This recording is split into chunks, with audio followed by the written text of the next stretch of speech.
আসসালামু আলাইকুম ওয়া রাহমাতুল্লাহ। মাননীয় প্রধানমন্ত্রী, তারুণ্যের অহংকার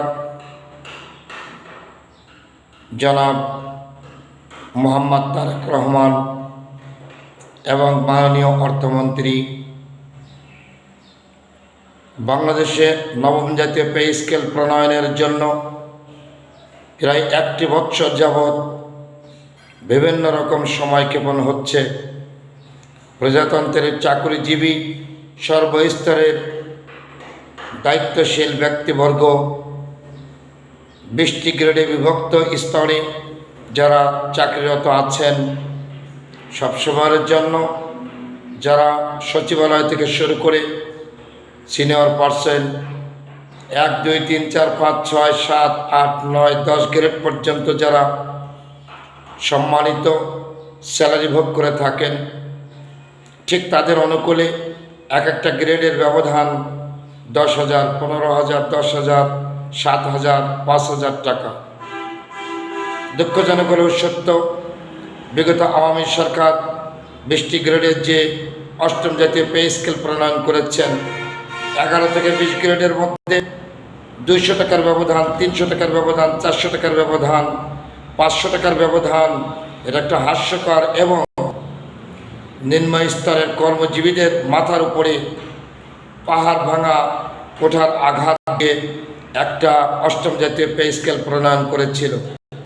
তাই প্রমোশন, র্যাঙ্ক পরিবর্তন যেটাই হোক, 11 থেকে 20 গ্রেডের মধ্যে অত্যন্তই অসামঞ্জস্য। এখনও যদি নবম জাতীয় পে স্কেলে ওই ব্যবধানের মধ্যে দিয়েই যদি নবম জাতীয় পে স্কেল প্রণয়ন হয়, তাহলে এর চাইতে দুঃখজনক আর কিছুই নয়।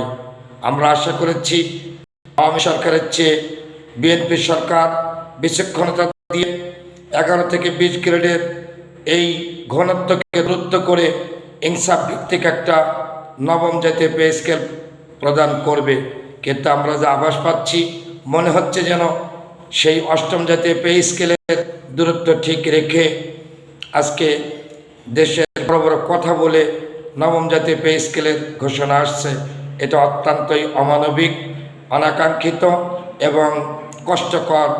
স্কেল তার প্রতি মুহূর্তে হয় না।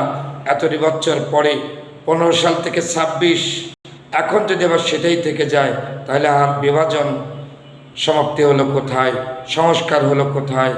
তাই মাননীয় প্রধানমন্ত্রী, অর্থমন্ত্রী, আমরা বিনয়ের সাথে দাবি করছি, আমাদের 11 থেকে 20 গ্রেডের চাকরিজীবীদের প্রতি বিশেষ গুরুত্ব দিন। আল্লাহ যেন আপনার এই বিচক্ষণতা বিবেচনা দিয়ে এই গ্রেডভুক্ত চাকরিজীবীদের আগামী জীবন, পরিবার পরিজন নিয়ে চলার ব্যবস্থা করেন। আমিন। ওমা তাওফিকি ইল্লা বিল্লাহ। আসসালামু আলাইকুম ওয়া রাহমাতুল্লাহ।